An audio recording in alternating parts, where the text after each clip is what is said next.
এই যে কুরবানির হাটের মধ্যে যাবেন, হাটের মধ্যে গেলে দেখবেন গরুর চোখের মধ্যে পানি দেখা যায়। শুধু তাই না, আবার মাঝে মাঝে দেখবেন যে গরুটা মালিক কুরবানির গরুটা হাটের মধ্যে নিয়ে যাওয়ার পরে মালিকের দুইটা চোখের মধ্যে চোখের ডগায় পানি দেখা যায়। এমনকি একটা গরুও দেখবেন চোখ দিয়া গড়ে গড়ে গড়ে পানি পড়ে। কেন রে?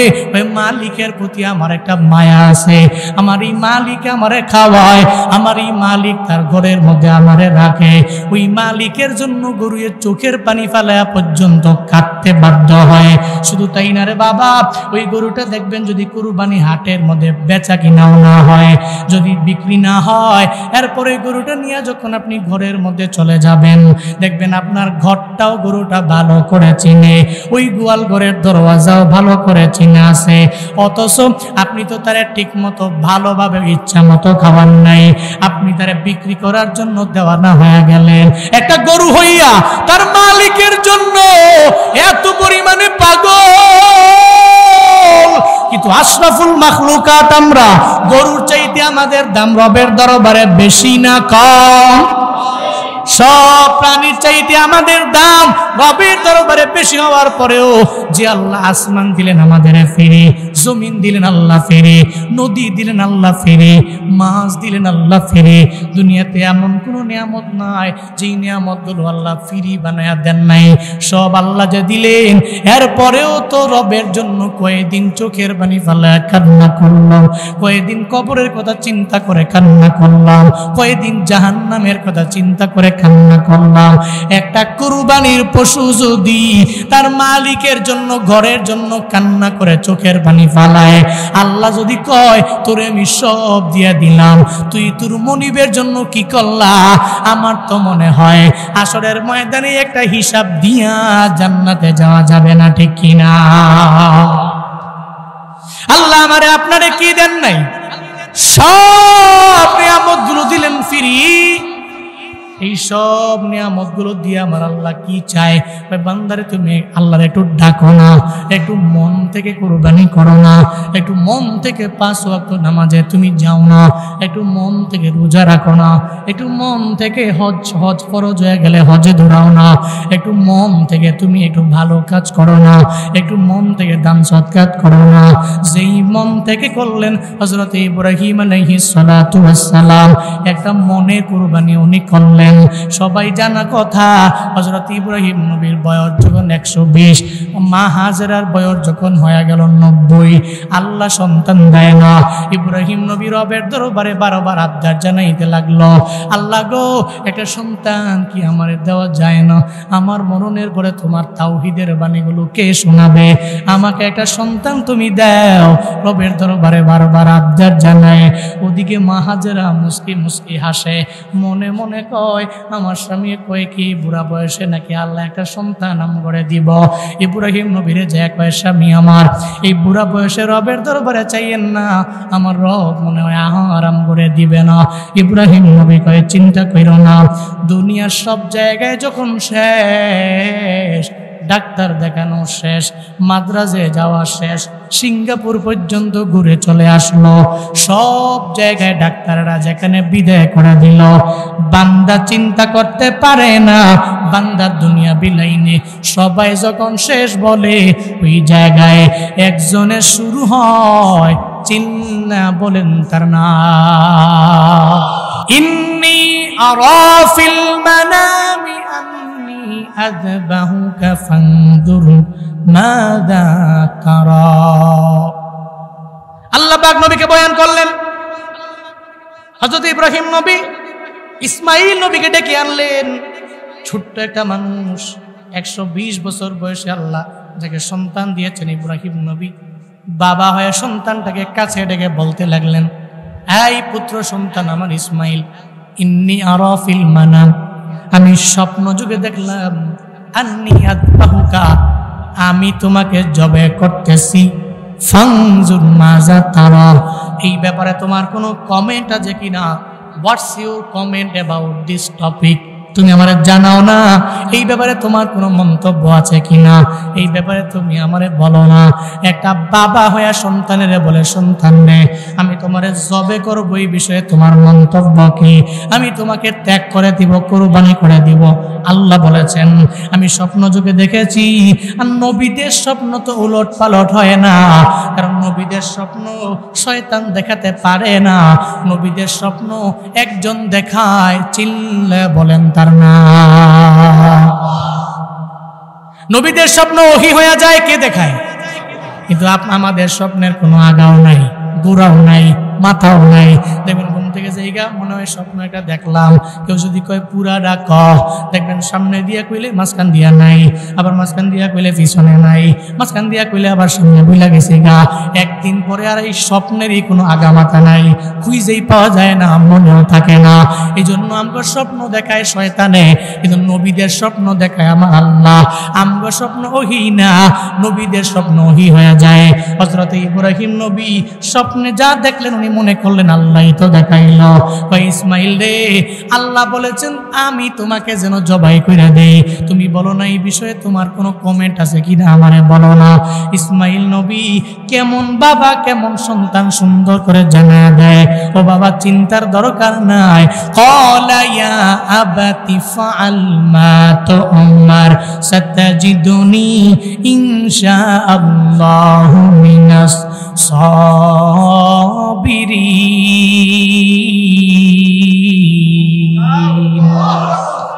সঙ্গে সঙ্গে জানাইয়া দিলেন ইয়া আবাতি ফাআল, হে বাবা ইফআল, আপনি করুন না, মা তুমার, যে বিষয়ে আপনি আদিষ্ট হয়েছেন, আল্লাহর পক্ষ থেকে আপনাকে আদেশ করা হয়েছে, যদি করেন কেন ইফআল।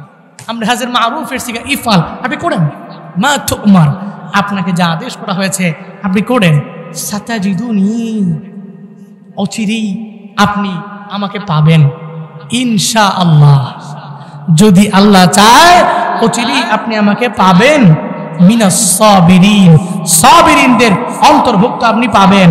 শুধু তাই না, তাফসিরে আসছে যদি ইসমাইল নবী ইব্রাহিম নবী এটাও জানাইয়া দিলেন, বাবা এমন সাবির আমারে পাবেন, এমন ধৈর্যশীল আমারে পাবেন রে বাবা, কারণ আপনি তো নিজের পক্ষ থেকে আমারে জবাই করেন নাই।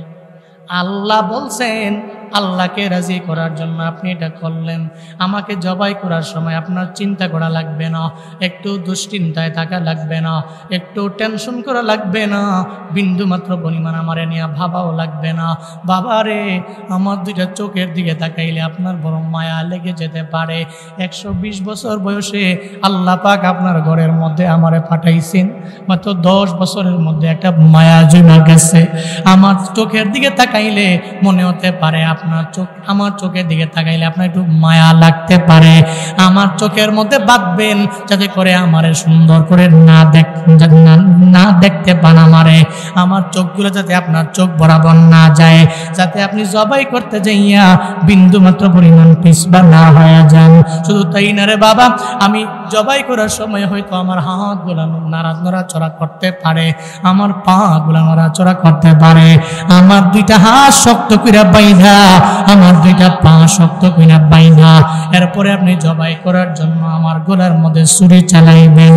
কেমন কথা যে সন্তান বলে রে, আল্লাহকে সন্তানের জীবনে জবাই করবো রে বাবা।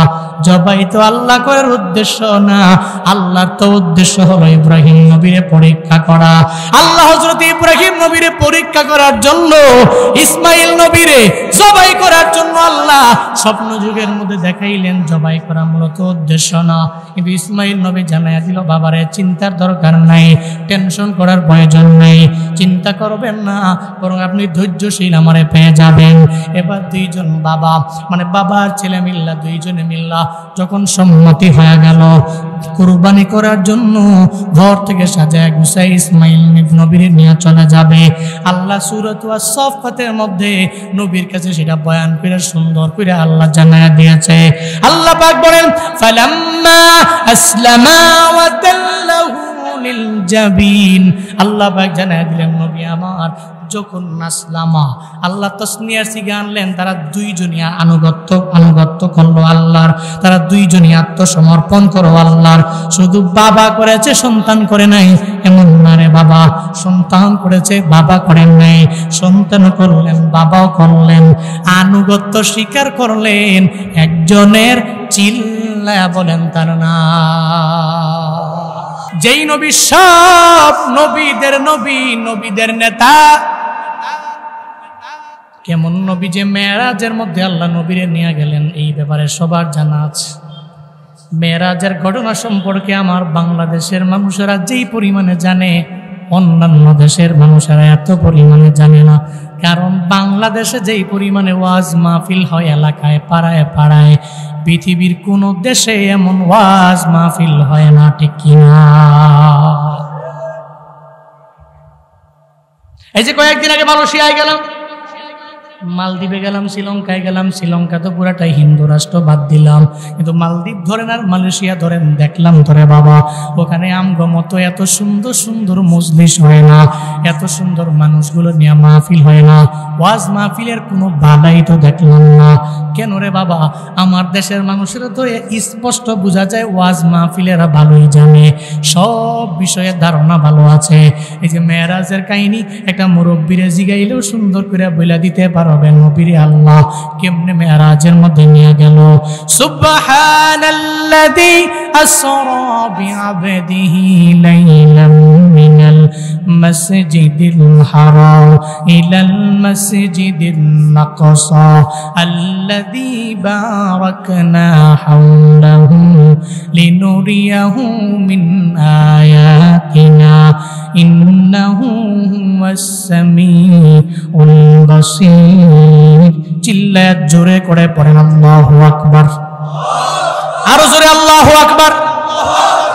আল্লাহ পাক নবীর দাম কি পরিমাণে বাড়াইলেন। দুনিয়ার কোন নবীর আল্লাহ সাক্ষাতের জন্য রবের দরবারে নেন নাই, নবীরে নিলেন। কেমনে নিলেন? নেওয়ার সময় বোরাকে, দুনিয়ার শেষ ডেস্টিনেশন যেই জায়গা, ওই জায়গার নাম হলো বাইতুল আকসা। ওই আকসা মসজিদের মধ্যে দুনিয়ার শেষ ঠিকানা, শেষ জায়গা, ওখানে গন্তব্যস্থানে যাওয়ার পরে বোরাকটারে সুন্দর করে রাইখা জিব্রাইল নবীরে জানায়া দেয়, পয়গম্বর ঢুকেন না একটু মসজিদের ভিতরে, এই আকসা মসজিদের মধ্যে ঢুইকাই আজকে আপনার মর্যাদা এত পরিমাণে বাড়াইয়া দেওয়া হবে। নবীজি ঢুকলেন, নবী গভীর রাতে তাকায়া দেখে এত গভীর রাতে মসজিদের মধ্যে কেউ কেউ নামাজে দাঁড়ায় আছে, কেউ কেউ রুকুর মধ্যে আছে, কেউ সেজদার মধ্যে আছে, আবার কেউ রবের গুণ কীর্তন করতে করতে তাসবিহ পড়তে পড়তে বসে আছে। এমন হালাতে নবী কয়, এই জিবরাইলেরা কারা? এত গভীর রাতে এই জায়গার মধ্যে এরা কেন রে? আমারে জানায়া দাও। জিবরাইল ডেকে বলে, নবী আমার, আপনি এত দামি নবী আল্লাহর, আপনি আল্লাহর এত দামি বন্ধু, যেই বন্ধু দাম বাড়াইতে যায় আল্লাহ পাক রব্বুল আলামিন। এই দুনিয়াতে যত নবী আপনার আগে দুনিয়ার মধ্যে আল্লাহ পাঠাইলেন, সব আম্বিয়া আলাইহিমুস সালাতু ওয়াস সালামদেরকে আপনার সম্মানে আজকে আকসা মসজিদের মধ্যে আল্লাহ হাজির করে দিয়েছে। নবী গো, একটু করে 2 রাকাত নামাজ এখানে পড়া লাগবে। সবাই তো মনে মনে ভাবলো হয়তো আদম নবীর সামনে যাবে, হয়তো ইব্রাহিম নবীর সামনে যাবে। জিবরাইল কয়, নবী 2 রাকাত নামাজের যে ঘোষণা চলে আসলো, এই নামাজ পড়ানোর জন্য আদম নবী আপনার সামনে যাওয়ার সাহস নেই, ইব্রাহিম নবী আপনার সামনে যাবে না, ইসমাইল নবী সামনে যাবে না, ইউনুস নবী সামনে যেতে পারবে না, ইউসুফ নবী সামনে যেতে পারবে না, বরং আজকে সামনেই তো আপনি যাওয়া লাগবে ও পয়গম্বর আমার। কারণ আল্লাহ পাক রব্বুল আলামিন দুনিয়ার সব রাসূলদের নেতা, বড় মায়া করে আপনারে বানাইছেন গো নবী আমার। আপনি সামনে যাবেন, 2 রাকাত নামাজ পড়াইবেন। কারণ কারোর লকব ইমামুল মুরসালিন না, আল্লাহ আপনার লকব মায়া করে দিয়েছেন সব রাসূলদের ইমাম। চিল্লায়া পড়া যাবে কি মারহাবা? এই জন্য উম্মতে মুহাম্মদী দামি, যেই উম্মতের নবী রবের দরবারে বড় দামি, ওই নবীর উম্মতেরা রবের দরবারে কেন দামি হবে না? এই জন্য আমাদের দাম রবের দরবারে আছে। আল্লাহ কয় তোমরা শ্রেষ্ঠ জাতি, বড় দামি জাতি। 1 নম্বরে নবীর কারণে আমাদের দাম বেড়ে গেল। 2 নম্বরে কেন আমরা দামি? 2 নম্বরে দামি হওয়ার পেছনে একটা কারণ আছে। ওই কারণের নাম হলো আসমানি সব কিতাবের লিডার। করেন না সুবহানাল্লাহ। সব কিতাবের কি লিডার, সব কিতাবের নেতা কোরআন। এই কিতাবটা কাদের? আমাদের দিয়েছেন না? এখন কাদের? এটা আমাদের। কে দিয়েছেন? কার কালাম? নবীর কালাম। কার কথা? কোরআন কার কথা? আল্লাহর কথা। দিয়েছেন আমাদেরকে কোরআনের কারণে। এই জন্য আমরা দামি। আরে কোরআনের কারণে ছোট একটা গিলাফি যেই দামি হয়, করেন না সুবহানাল্লাহ। একটা গিলাফ পড়ে আছে, আপনার ঘরে ঢুকছেন, আপনি কি গিলাফটা দেখার পরেও আপনার পা দিয়ে দ্বিতীয়বার আবার লাগাবেন? অনিচ্ছাকৃত যদি না দেখা সত্ত্বে লেগে যায়, আপনি ধীরে চুমু দেন। কি করলাম কি? কেন? ওই কাপড়ের গজ 2000 টাকা, তাই ওই কাপড়ের গজ 5000 টাকা, এর লেগে চুমা খাইছেন। এই জন্য এত অল্প টাকা দামে, তাহলে চুমা খাইছেন কেন? সুবহানাল্লাহ। তাহলে একটা গিলাফ আপনি চুমু খাইছেন, তাহলে আপনি যদি কোরআনের লগে মিশে যান গা, তাহলে আপনার দামও কে বাড়াবে? বিশ্বজয়ী হাফেজ সালেহ আহমদ তাকরিম, তার দাম কেন বেড়েছে? ও সুন্দর তাই বলে? কোরআনের কারণে তার দাম আল্লাহ বাড়িয়েছে। মানুষ কত পরিমাণে মহাব্বত করে, কত ভালোবাসে। ঢাকা এয়ারপোর্টের ইমিগ্রেশনে আমরা যখন যাই, চেহারাটা দেখলে কয় মাশাআল্লাহ হুজুর আসছেন, যাবেন কই? এই যে ভালোবাসলেন, দুনিয়ার সব লোকদেরকে এটা জিজ্ঞেস করে ওটা জিজ্ঞেস করে, আমগরে দেখলে ছেড়ে দেয়। ওই যাবেন সেলুট দেন, নিয়ে বসায় চাপান করায়। কেন করায়? আমার চেহারা সুন্দর তাই বলে? এই জন্য আপনি মিশে যান এর সাথে, আপনি মিশে যান, আপনার দাম, আপনার সম্মান আল্লাহ অনেক অনেক বাড়ায় দেয়। তাহলে 2 নম্বরে আমরা কিতাবের কারণে দাম। কিসের কারণে? কিতাবের কারণে, কোরআনের কারণে। 3 নম্বরে আমরা সাইয়্যিদুশ শুহুরের কারণে দাম। পুরা 12 মাসের মধ্যে যে রমজান মাস, এই রমজান মাস হচ্ছে 12 মাসের নেতা। রমজান মাসের কারণে আমরা দামি। 4 নম্বরে রমজানের ভিতরে যে কদর, ওই কদরের কারণে আমরা দামি। 5 নম্বরে আমরা দামি হওয়ার পেছনে কারণ হলো এই যে সামনে আসতেছে যে ঈদুল আজহা, এই ঈদুল আজহার কারণে উম্মতে মুহাম্মাদি বড় দামি। পড়েন না সুবহানাল্লাহ। কারণ আমগো পুরা বছর ঈদ কয়টা? এই সাইয়্যিদুল আইয়াম, সমস্ত দিনের লিডার, এই 2টা ঈদের দিন, এই 2টা ঈদের দিনের কারণে উম্মতে মুহাম্মাদির দাম আল্লাহর দরবারে বেশি। ঈদুল আজহা, এই আজহা কিসের আজহা? সাহাবায়ে কেরাম জিজ্ঞেস করলেন, মা হিয়াল আজহা ইয়া রাসূলুল্লাহ, কি এটা? উনি বললেন, ক্বালা সুন্নাতু আবিকুম ইব্রাহিম, এটা তোমাদের বাবা, এটা তোমাদের পিতা হযরতে ইব্রাহিম আলাইহিস সালাতু ওয়াস সালামের একটা সুন্নাত। পড়েন না সুবহানাল্লাহ। যেটা আল্লাহ পাক হযরত ইব্রাহিম নবী মনের কুরবানি করেছিলেন। কিসের কুরবানি? কিসের? মনের। দেখানো না, আমগো তো কুরবানি হয় দেখানো কুরবানি। অনেক কুরবানি কবুল হয় না, রবের কাছে যায় না। কেমনে জানেন? 7 ভাগ নিয়েছেন, এর মধ্যে 2 জনের মনে মনে চিন্তা আছে, প্রতি বছর দেই, এবার না দিলে কেমন হয়? প্রতি বছর দেই কুরবানি, এবার না দিলে কেমন হয় বিষয়টা? আচ্ছা। আরেকজনের মনে চিন্তা হলো, নতুন মায়েডারের বিয়া দিলাম, বেআই আসবে, বেআইন আসবে, তারা যদি ফোন দেয়া কয় গরু কিনছেননি, বাঘ হইছেননি, তা আমি যদি কইছে না হইছি না, তো ছোট হয়ে গেলাম, থাক ঋণ ফিন করে যে নোট দেয় আমার কি, অন্তত পক্ষে বেআইন তারা যাতে খাইতে পারে, তা করে বলতে পারি যে না কুরবানি দিছি আমি। কুরবানি দিছে, এই কুরবানি আল্লাহ নেওয়া লেগে বই রইছে। নাউজুবিল্লাহ কয় না গো, আরো জোরে বলে না নাউজুবিল্লাহ। আপনার কুরবানিটা, এই কুরবানির গোশত, এই রক্ত সব থাকে দুনিয়াতেই, পৌঁছে কি জানেন? ওই যে মনের কুরবানিটা, আপনার মনে যেটা কুরবানি আছে না, মনের কুরবানি, আপনি মন থেকে যেটা করছেন, তাকওয়া নিয়া যেটা করছেন, এটাই রবের কাছে যায়। এছাড়া আপনার কোরবানির কোনো গোশত রক্ত কিচ্ছু রবের কাছে যায় না। নিয়ত করেন, পাকাপোক্ত নিয়ত, মনে রাখবেন কুরবানির গোশত খাওয়া হারাম না, তবে উদ্দেশ্য গোশত খাওয়া হারাম। কথা বুঝছেন? গোশত আপনি খাবেন, এটা হারাম না, কিন্তু কুরবানি করার উদ্দেশ্য মনে মনে রাখছেন যে গোশত খামো, তেলি আপনার এই কুরবানিটা অবৈধ হয়ে গেল।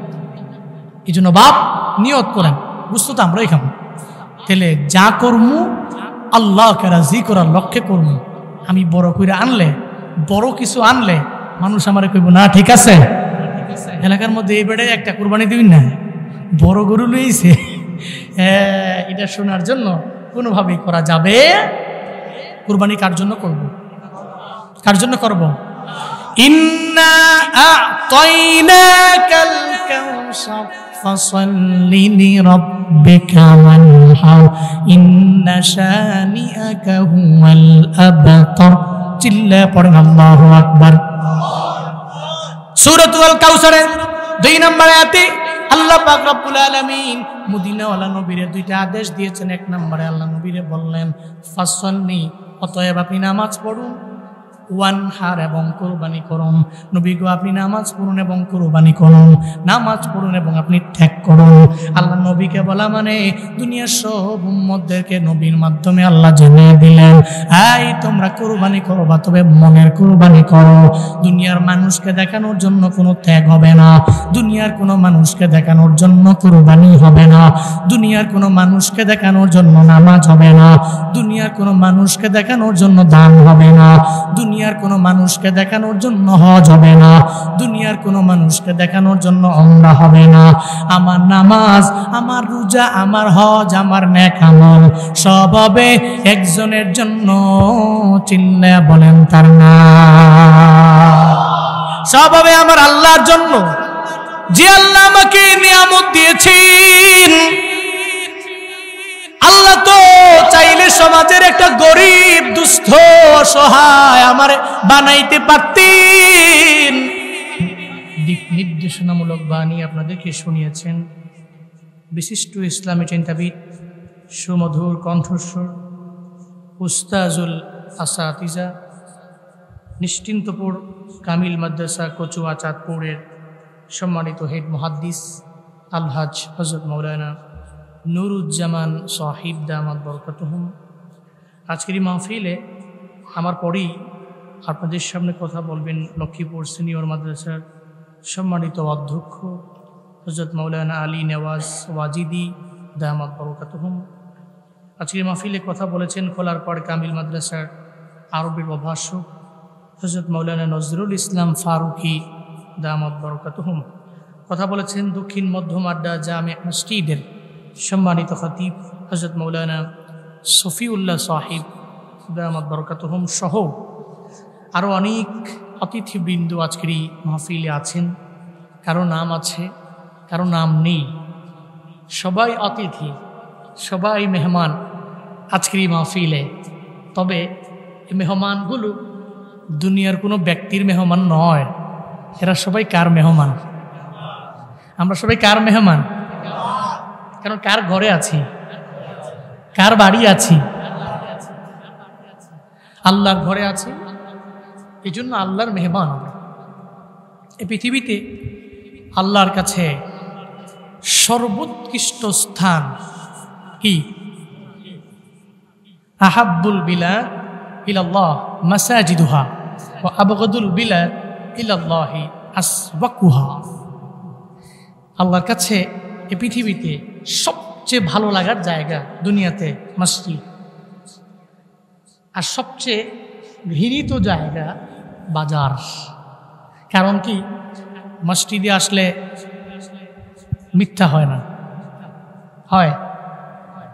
মসজিদে বসলে গীবত করার সুযোগ নেই, মসজিদে বসলে আরেকজনে গালি দেওয়ার সুযোগ নেই। যতক্ষণ থাকবেন দেখবেন মসজিদে থাকলেই আমল করতে ভালো লাগে, মসজিদে বসে থাকলেই জিকির করতে ভালো লাগে, মসজিদে বসে থাকলেই কোরআন পড়তে ভালো লাগে। আপনি মসজিদে ফরজটা পড়েই দৌড় দিছেন, নিয়ত করছেন বাড়ি গিয়া পড়বেন, অনেক সময় দেখবেন হবে না। কেন? আপনি বাড়িতে যাওয়ার পরে আপনার মন মানসিকতা চেঞ্জ হয়ে যাবে, কিন্তু মসজিদে ঢুকলে মানুষের মন মানসিকতা আল্লাহর দিকে দৌড়ায়। পড়েন না সুবহানাল্লাহ। কারণ এটা তো আল্লাহর ঘর, এটা তো আল্লাহর কাছে প্রিয় জায়গা, এখানে আসলে বান্দার ভালো লাগবে। তবে যেই রবের ঘর, ওই রবের গুণকীর্তনের কথাই এই ঘরে আসলে ভালো লাগে বিধায় আল্লাহর কাছে এই দুনিয়াতে সবচেয়ে পছন্দের জায়গা মসজিদ। আমরা এই মসজিদে বসে আছি, পড়ি আলহামদুলিল্লাহ, আরো জোরে পড়ি আলহামদুলিল্লাহ। আজকের এই মাহফিলের আয়োজন যারা করেছেন, আমি দোয়া করি ব্যাকগ্রাউন্ডে যাদের অক্লান্ত পরিশ্রম আছে, আল্লাহ প্রত্যেককে দুনিয়া এবং আখিরাত উভয় জগতে কল্যাণকামীদের অন্তর্ভুক্ত বানিয়ে দেন। সকলেই পড়ি আমিন। ভাইসব, এই যে দোয়া করলাম আমি সবার জন্য, আপনারা দোয়া করছেন আমার জন্য, এই দোয়াটা বড্ড জরুরি। আমরা পৃথিবীতে চলতে হলে দোয়া লাগে, দোয়া ছাড়া চলা সম্ভব সম্ভব সম্ভব দোয়ার উপরে ডিপেন্ড করি আমরা চলি, দোয়ার উপরে পা রেখে রেখে এভাবে চলি আমরা। দোয়া এজন্য আমরা ডেভেলপ হই, দোয়া এ কারণেই আমরা মশহুর হতে পারি, দোয়া এ কারণে আমরা ধনী হই, দোয়া এ কারণে আমরা সুস্থ থাকি। এজন্য দোয়া একটা মেডিসিন। আর দোয়া মুখুল ইবাদত, সমস্ত ইবাদতের মূল মগজ হচ্ছে দোয়া। পড়ে না সুবহানাল্লাহ। এই জন্য যেখানে বসবেন, যেখানে যাবেন, একজন আরেকজনের জন্য দোয়া করবেন। আপনারা সবাই শেখ সাদি রহমতুল্লাহ আলাইহির কথা শুনেছেন না? শুনেছেন। শেখ সাদি রহমতুল্লাহ আলাই, ওনার সবাই জানে একজন বড় কবি, শেরের দিক থেকে অনেক অগ্রগামী। এতটুকু জানা থাকলেও উনি কিন্তু ইলমের সাগরের এক বিশাল এক সাগর তার অন্তরে ধারণ করতেন। শুধু তাই না, উনি আমলেরও এক পাহাড় ছিলেন। শেখ সাদি রহমতুল্লাহ আলাই একজন বুজুর্গ, একজন খাঁটি খাস ওলিয়ে কামেল রবের। তো শেখ সাদি রহমতুল্লাহ আলাই উনি একদিন ইবাদতে মন দিলেন, এমন জায়গায় সেজদা দিলেন, ওই এলাকার আশেপাশে একটা মরুভূমি আছে, যে মরুভূমিতে কিছু জন্মায় না। যদি জন্মাইতো তাহলে আশপাশের লোকেরা অন্তত পক্ষে চাষাবাদ করে খেতে পারত, কিন্তু কিছু জন্মায় না। রবের দরবারে সিজদায় পড়ে বারবার চোখের পানি ফেলায় আবদার জানাইতে লাগলো, আল্লাহ যে স্থানের মধ্যে সেজদা দিলাম ওই স্থানের আশেপাশে এমন একটা মরুভূমি আছে, যেই মরুভূমির মধ্যে কিছু জন্মায় না, কোনো ফুলও জন্মায় না, কোনো ফলও জন্মায় না, কোনো সবজি জন্মায় না, কিছুই চাষাবাদ করা যায় না। ও আল্লাহ, এত অনুর্বর জমি, আমি জানি দোয়ার বদৌলতে তুমি উর্বর বানায়া দিতে পারো। শেখ সাদি রহমতুল্লাহ আলাই গভীর রাতে রবের দরবারে সেজদা দিয়া এই কথা বলে, আর দিনের বেলা রোজা রাখে। প্রথম রাত চলে গেল, আল্লাহরে বলল, আল্লাহ এই জমিটারে উর্বর বানায়া দাও। রাত চলে গেল, দিন চলে গেল, এরপরে দ্বিতীয় রাতে আবার রবের দরবারে সেজদার মধ্যে আবদার জানাইল, আল্লাহ গো মরুভূমিটারে তুমি উর্বর বানায়া দাও, জাতির কল্যাণ হবে, তোমার বান্দাদের কল্যাণ হবে, মানুষের কল্যাণ হবে। দ্বিতীয় রাতও চলে গেল, দ্বিতীয় দিন আবার শেখ সাদি রোজা রাখলেন। এরপরে আবার ওই রাতের বেলা আবার রবের দরবারে আবদার জানাইলো। তৃতীয় রাত আল্লাহর দরবারে আবদার জানায়, আল্লাহ গো তুমি মরুভূমিটারে উর্বর বানায় দাও। এরপরে আবার দিনের বেলা রোজা রাখলো। এভাবে 3 দিন চলে গেল, 3 রাত চলে গেল, 3 দিনে রোজা রাখলো। 3 রাতের বেলা রবের দরবারে আবদার জানাইলো, আল্লাহ এই মরুভূমিটারে তুমি উর্বর বানায় দাও, মানুষের জন্য উর্বর বানায় দাও। 4র্থ রাতের বেলা যখন রবের দরবারে আবদার জানাইতে লাগলো, আল্লাহ কয়, শেখ সাদি রে, তোর দোয়া আমি আল্লাহ কবুল করে নিলাম। বান্দা যখন আমি আল্লাহর দরবারে একনিষ্ঠ দিল নিয়ে একবার দোয়া করে, 2বার দোয়া করে, একই দোয়া যখন বারবার রিপিট করে আমি রবের দরবারে চাই, আমি আল্লাহ ফিরে দিতে পারি না। বান্দা চাইতে দেরি হয়, সঙ্গে সঙ্গে তার মনের আশা পূরণ করতে দেরি করি না। শেখ সাদি রহমতুল্লাহ আলাইহি গভীর রাতে রবের দরবারে আবদার জানায়। ওদিকে আল্লাহ কয়, এই মুসা নবীর সহচর খিজির দৌড়ে শেখ সাদির স্বপ্ন যুগে গিয়ে সেজদার মাঝখানে তুমি সুন্দর করে দাঁড়ায় যাও। হযরতে খিজির আলাইহিস সালাম যখন শেখ সাদির সামনে দাঁড়ায় গেল, হযরতে খিজিরে দেখার পরে কয়, কে আপনি? কয়, আমি খিজির আলাইহিস সালাম। কয়, কেন আসলেন? কয়, একটা সুসংবাদ নিয়ে আসলাম, যে রবের দরবারে 1 রাত না 2 রাত না 3 রাত পর্যন্ত আবদার জানাইলা, তুমি মনে করছো আল্লাহ তোমারে ফালায়া চইলা যাবে, জীবনেও সম্ভব না। তোমার দোয়া কবুল হয়ে গেছে। একটু পরে সেজদা থেকে মাথাটা উঠাইয়া শেখ সাদি রহমাতুল্লাহ আলাইহি দেখে ওই মরুভূমি আর মরুভূমি নাই, পুরা মরুভূমিটাই ফুলে ফলে সবজি দিয়া ভরপুর হয়ে গেছে। আউলিয়ারা কারে উকবা ইখতিয়ার জাহেলারা কারে দুনিয়া ইখতিয়ার, মাইলে মুমিন সুয়ে মুমিন মিশাওয়াত, মাইলে কাফির সুয়ে কাফির মিশাওয়াত। শেখ সাদি রহমতুল্লাহ আলাইহি অবাক হয়ে গেলেন। আরে আমি সেজদা থেকে উঠেই দেখি যে পুরা মরুভূমিটাই ফুল ছিল না, কিছু ছিল না, কিছুই তো হইতো না। এখন দেখি ফুল ফল সবজি সুন্দর ভরপুর হয়ে গেছে। হযরতে খিজির আলাইহিস সালাম চলে গেলেন।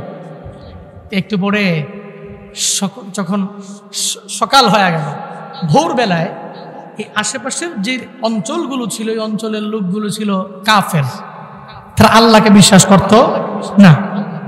তারা আসলো, আসার পরে দেখে পুরা মরুভূমিটাতে তারা এতদিন পর্যন্ত বারবার আফসোস করলো, হায় যদি এই জমিটা আমাদের চাষাবাদের উপযুক্ত হতো, চাষাবাদ করে খেতে পারতাম, আমরা উন্নতি সাধন করতে পারতাম। কিন্তু আমরা এতবার বললাম, হইল না। হঠাৎ করে আজকে রাতের বেলা কেমনে হইল? শেখ সাদি রহমতুল্লাহ আলাইহি পাশে বসা আছে। শেখ সাদিকে জিজ্ঞেস করে, এটা মনে হয় আপনারই কারামাত, এটা মনে হয় আপনিই করছেন। শেখ সাদি কয়, আমি করি নাই, আমার আল্লাহ করেছেন। আমি করি নাই, আমার কোনো কামালিয়াত নাই, আমার কোনো কারামাত নাই, আমার কোনো যোগ্যতা নাই, আমি এই মরুভূমিকে চাষাবাদের উপযুক্ত করতে পারি না, একমাত্র আল্লাহ পারে। আমি একটু রবের কাছে দোয়া করছি, আমার রব এই অনুর্বর জমিকে 3 রাত 4 রাতের ব্যবধানে উর্বর করে দিয়েছেন। সঙ্গে সঙ্গে কুফাররা কয়, যে আল্লাহ অনুর্বর জমিকে উর্বর বানাতে পারে, তাহলে তো ওই আল্লাহকে অবিশ্বাস করে লাভ নাই। আমাদের সবাইরে পড়ায়া দাও, লা ইলাহা ইল্লাল্লাহু মুহাম্মাদুর রাসূলুল্লাহ। 4 শতাধিক পরিবারের লোকেরা কালেমা পড়ে মুসলমান হয়ে গেল। এমনকি ওই মরুভূমিটা ওই জামানার সবচেয়ে বড় ইসলামিক উর্বর জমি হিসেবে গঠিত হয়ে গেল। ব্যাকগ্রাউন্ডে কি আছে? দোয়া। কি আছে? কি আছে? ওই আল্লাহ কি নাই? এই জন্য আপনি কি মনে করছেন আপনি দোয়া ছাড়া বহু দূর যাবেন? ইম্পসিবল। আমি জুনায়েদ আল হাবিব দোয়ার উপরে ডিপেন্ড করে চলি আমি। আমার চলাফেরাটাই দোয়ার উপরে। হয়তো মা দোয়া করছে, না বাবা দোয়া করছে, না হয় কোনো মুরব্বী দোয়া করছে, না হয় কোনো ব্যক্তি আমার জন্য দোয়া করছে, না হয় কোনো আচরণে খুশি হয়ে একজন ব্যক্তি আমার জন্য দোয়া করছে। এই যে দোয়া এ জরুর ভাই, এছাড়া আপনি চলতে পারবেন না। আপনি ঘর থেকে বের হচ্ছেন, আপনি কোরআনের আল্লাহ শিখায়া দিয়েছেন, তুমি যানবাহনে চলার সময় পড়ো সুবহানাল্লাযী সাখখারা লানা হাদা ওয়া মা কুন্না লাহু মুকরিনিন ওয়া ইন্না ইলা রাব্বিনা লামুনকালিবুন। আপনি এটা পড়া উঠছেন গাড়িতে, আল্লাহর কসম ডেস্টিনেশন পর্যন্ত যাবেন, আপনার পাশে কে আছে? কে আছে? বিশ্বাস করেন। আপনি যদি মনে করেন আমি ক্যানভাসার, অফকোর্স আমি ক্যানভাসার, তবে এই বিষয়ে আমি ক্যানভাসার। আপনি যদি মনে করেন যে না হুজুর আমি আপনার ক্যানভাসার মনে করলাম, মনে কইরা হইলেও আপনি আমল করে দেখেন সুবহানাল্লাযী সাখখারা লানা হাদা ওয়া মা কুন্না লাহু মুকরিনিন ওয়া ইন্না ইলা রাব্বিনা লামুনকালিবুন। আল্লাহ গো, এই যানবাহন চলছে, এটা তো আমরা পরিচালনা করতে পারতাম না, তুমি করেছো। আমাদের বিন্দু মাত্র পরিমাণ এটা পরিচালনা করার কোনো যোগ্যতা নাই।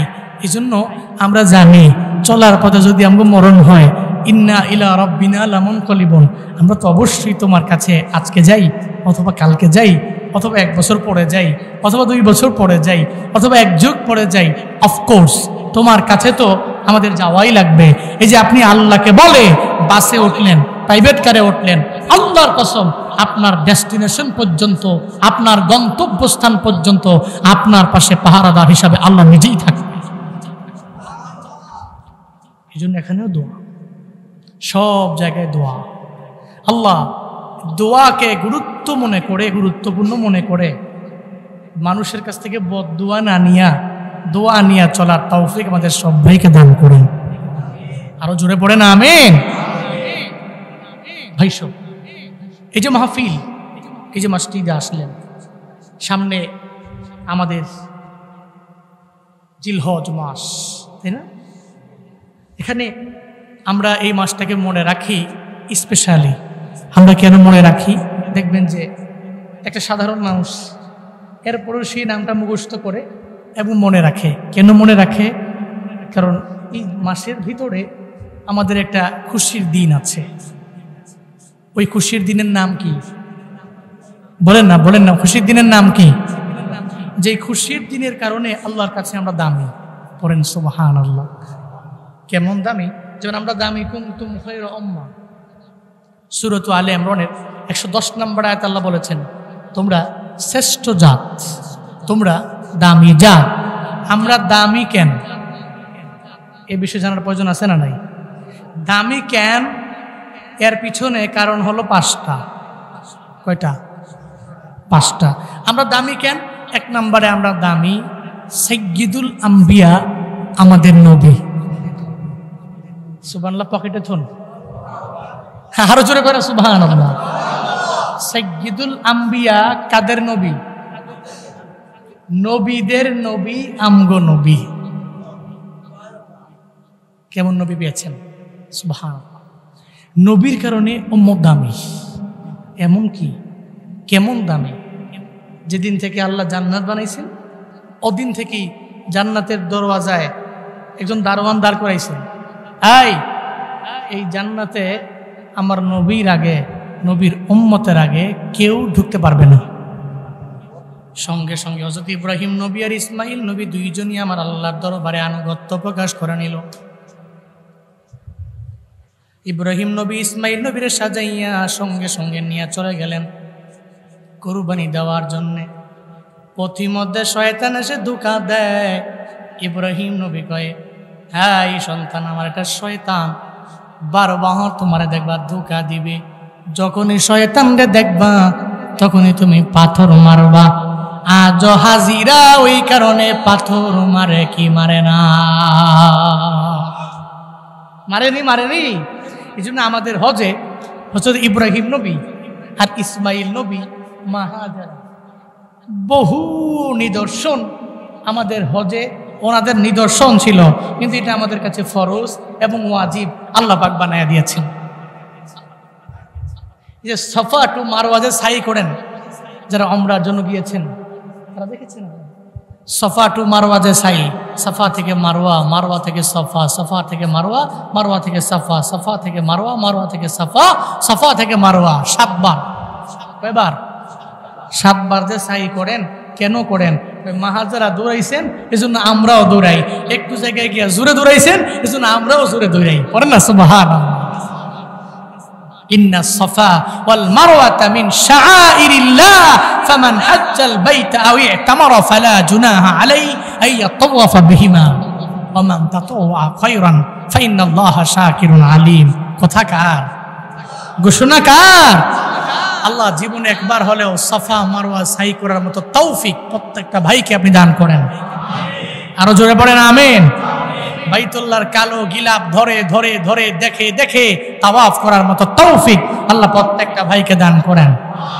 নবীজির রওজায় গিয়ে সশরীরে নিজের শরীরে নবী রওজা দেখা দেখা নবীর সালাম দেওয়ার মতো তৌফিক আল্লাহ প্রত্যেকটা ভাইকে দান করেন। আরো জোরে পড়েন আমিন। আমি তোমার প্রেমের ভিখারি ইয়া রাসূলুল্লাহ, আমি তোমার প্রেমের ভিখারি ইয়া রাসূলুল্লাহ, ইয়া হাবিবাল্লাহ, আমি তোমার প্রেমের ভিখারি, আমি তোমার প্রেমের ভিখারি ইয়া রাসূল, আমি তোমার প্রেমের ভিখারি ইয়া রাসূলুল্লাহ, ইয়া হাবিবাল্লাহ, আমি তোমার তোমার প্রেমে গো রাসূল নাই যে তুলনা, নাই যে তুলনা গো রাসূল নাই যে তুলনা, তোমার প্রেমে গো রাসূল নাই যে তুলনা, নাই যে তুলনা গো রাসূল নাই যে তুলনা, তোমার প্রেমে জিন্দা হইল উস্তুনে হান্নানা ইয়া রাসূলুল্লাহ, তোমার প্রেমে জিন্দা হইল উস্তুনে হান্নানা ইয়া রাসূলুল্লাহ, আমি তোমার প্রেমের ভিখারি ইয়া রাসূল,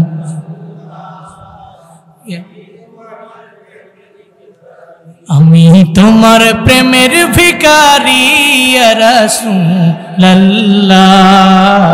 আমি তোমার প্রেমের ভিখারি ইয়া রাসূলুল্লাহ, ইয়া হাবিবাল্লাহ, আমি তোমার প্রেমের ভিখারি। জুড়ে কর মারহাবা। আল্লাহ ওই প্রেমের ভিখারি মানুষগুলো রে তুমি একটু প্রেম ভিক্ষা দিও, আর এই প্রেম ভিক্ষা দিয়া এই ভিক্ষা দিয়ে যাতে নবীর রওজায় গিয়ে একটু সালাম দিতে পারে সে তৌফিকটুকু তুমি দিয়া দিও। জোরে পড়ে না আমিন। আপনি হয়তো মনে করতে পারেন টাকা আছে বহুত জামুগানে, টাকা থাকলেই যেতে পারে না মানুষ, টাকা থাকলেই যেতে পারে না। বহু মানুষ আছে নিয়ত করেছে আগামী বছর যাব, নিয়ত কইরা অর্ধেক বছরের মাথায় গিয়া মরে গেছে, নসিবে হয় নাই। বাড়ি আছে, গাড়ি আছে, টাকা আছে, সব আছে, মক্কা মদিনা কপালে জুটে নাই, এমন আছে না? বলেন না ভাই, আছে না নাই? আছে, বহু আছে। এই জন্য আল্লাহর কাছে বারবার বলুন, আল্লাহ অন্তত পক্ষে এই পাক পবিত্র জায়গায় জীবনে একবার গিয়া যেই জিনিসগুলোর সাথে নবী রাসূলদের স্মৃতি বিচরিত আছে এই এলাকাগুলো অন্তত পক্ষে দেখা আমার চক্ষুটাকে শীতল কইরা জিন্দেগির গুনাহগুলোকে মাফ কইরা হাজরে আসওয়াদ পাথরে ধইরা একটা চুমু দিয়া জিন্দেগির গুনাহ মাফ লইয়া এরপরে তুমি কবরে নিও। আল্লাহর কাছে সেই দোয়া করতে পারবেন তো ইনশাআল্লাহ? আল্লাহ সবাইকে নেক আমি সেই দোয়া করি, পড়ে না আমিন। হযরত ইব্রাহিম নবী ইসমাইল নবীকে শিখায়া দিলেন, শয়তান যদি ডিস্টার্ব করে পাথর মারো। ইসমাইল নবীকে নিয়ে গেলেন, শোয়া দিলেন, চোখ বাঁধলেন, তরবারি চালাবেন, ছুরি দিয়া ওনার দেহ থেকে কেলাটাকে আলাদা করে দিবেন। এমন সময় আল্লাহ কয়, দেখছো নি আমার নবীর স্বপ্নে যা কইছি উনি এটা বাস্তবে করতেছে।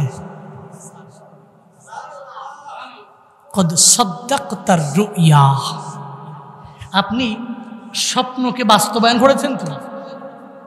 ইন্না কাযালিকা নাজজিল মুহসিনিন, নিশ্চয়ই অনুরূপভাবে মুহসিন যারা, সৎ যারা, আমার কাছের বান্দাগুলো যারা, আমি এদের এভাবেই বিশাল পরীক্ষা দিয়া প্রতিদান দেই। মনে রাখবেন, ইব্রাহিম নবীকে আল্লাহ যে পরীক্ষা করেছেন, আল্লাহ এই আয়াত দ্বারা বুঝিয়ে দিয়েছেন কাযালিক, অনুরূপভাবে আমি করব, আমি করি। ইন ফিউচারেও কিয়ামত পর্যন্ত আমার সৎ বান্দাগুলোর এমন বড় বড় পরীক্ষার মধ্যে আমি ফালাবো। এই জন্য মুমিনের জীবনে দেখবেন পরীক্ষার অভাব নাই। মাঝে মাঝে কিছু ব্যক্তি দেখবেন অসুখ সারে না, পরিবারের মধ্যে অবস্থা খারাপ, চারিদিকে ঋণগ্রস্ত। এগুলো কেন হয় জানেন? আল্লাহ আপনারা যে ভালোবাসে এই কারণে হয়। আল্লাহ যদি আপনারা ভালো না বাসে, আল্লাহ আপনার অসুস্থতা দিবে না, আল্লাহ আপনার রোগ দিবে না, আল্লাহ আপনার বালায় ফেলবে না, আল্লাহ আপনার মুসিবতে ফেলবে না। আল্লাহ যদি আপনার ভালোবাসে তাহলে আপনার বালায় ফেলবে, আপনার মুসিবতে ফেলবে, আপনারা ঋণগ্রস্ত করবে, বিশাল এক ঝামেলার মধ্যে আল্লাহ ফালায়া আপনারা পরীক্ষা করবে। কারণ আর দুনিয়া সিজিনুল মুমিন ওয়া জান্নাতুল কাফির, দুনিয়াটা মুমিনের জন্য জেল আর কাফেরদের জন্য বালাখানা। পড়েন সুবহানাল্লাহ। তাহলে আমরা মুমিন, যদি আমরা বিপদে পড়ি টেনশন নাই, বিপদে পড়লে মুমিনের চিন্তা নাই। মুমিন চিন্তা করে বিপদে পড়ছি, মনে হয় ইমানটা আরো বৃদ্ধি পাবে, হয়তো আল্লাহ আমার দিকে চায় রয়েছে, আল্লাহ আমারে ভালোবাসছে, আমার উপরে রহমতের মাত্রা আরো অনেক পরিমাণে বাড়বে, এই জন্য আল্লাহ আমাকে বিপদ দিয়েছেন।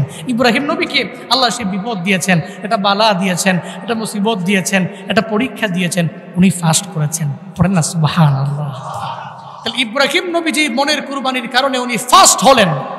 উম্মতে মুহাম্মাদি আমরা নিয়ত করতে পারবো না যে সামনের ঈদুল আজহায় আমরাও মনের কুরবানি করব, মনের কুরবানি করে আমরাও আল্লাহর কাছে প্রথম স্থান অধিকারী হব?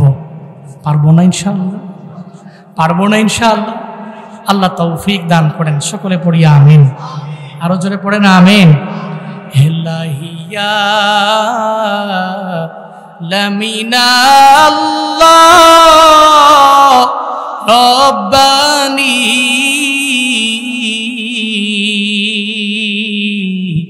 ইসমাইলকে দেন গো নবী কুরবানি, ইসমাইলকে দেন গো নবী কুরবানি।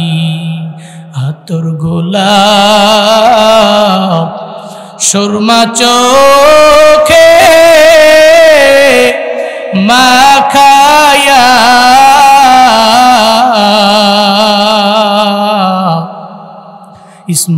ইসমাইলকে দাও গো বিবি সাজায়া। চলো বাবা চলো ইসমাইল দাওয়াতে, শয়তানে সে ধোঁকা দিল রাস্তাতে।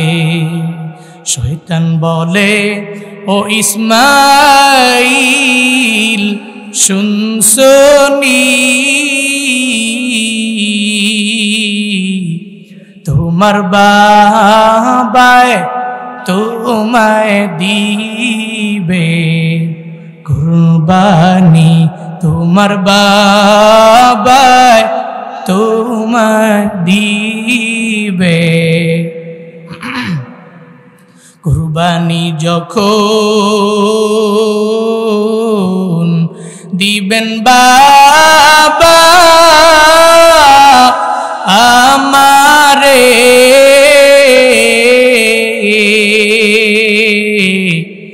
রক্ত যেন নাহি লাগে কাপড়ে, রক্ত যেন নাহি লাগে কাপড়ে। সেই কাপড়ে রক্ত দেখলে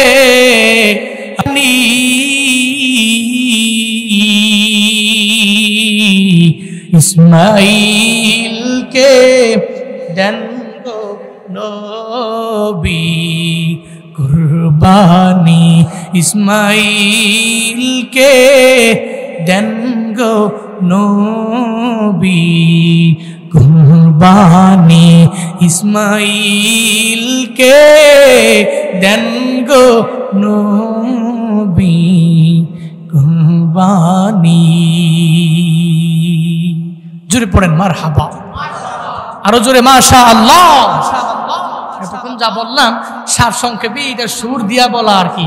বাস্তবতা হলো ইব্রাহিম নবী ইসমাইল নবীকে মনের কুরবানি করেছেন।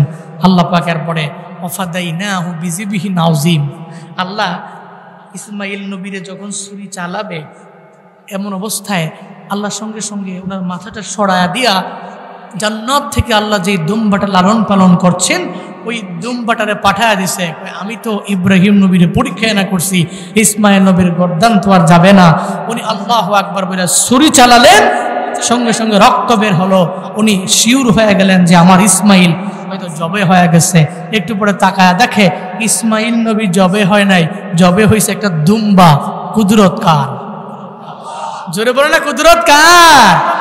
কাদের কুদরত তারি বর কামাল আনতা রব্বি আনতা হাসবি যুল জালাল তুহি কাদের জলিলুল্লাহ জাহাদার বহর হালে তুহি মেরা নগহদার। আল্লাহর কুদরতে ইব্রাহিম নবীর এই মনের কুরবানির কারণে ইসমাইল নবী কুরবানি হয় নাই, হইছে দুম্বা। সেই দুম্বার কারণে আজও সেই সুন্নাত আবিকুম ইব্রাহিম নবীর বলা সেই সুন্নত আজও উম্মতে মুহাম্মদীরা করে, যেটা কয়েকদিন পরে আমাদের কাছে আসবে। আমরা নিয়ত করব আমরা গোশত খাওয়ার জন্য কুরবানি দিব না, আমাদের নিয়ত থাকবে আল্লাহকে রাজি করার লক্ষ্যে আমরা কুরবানি করব। আল্লাহ পাক রব্বুল আলামিন আমাদের সবাইকে কুরবানি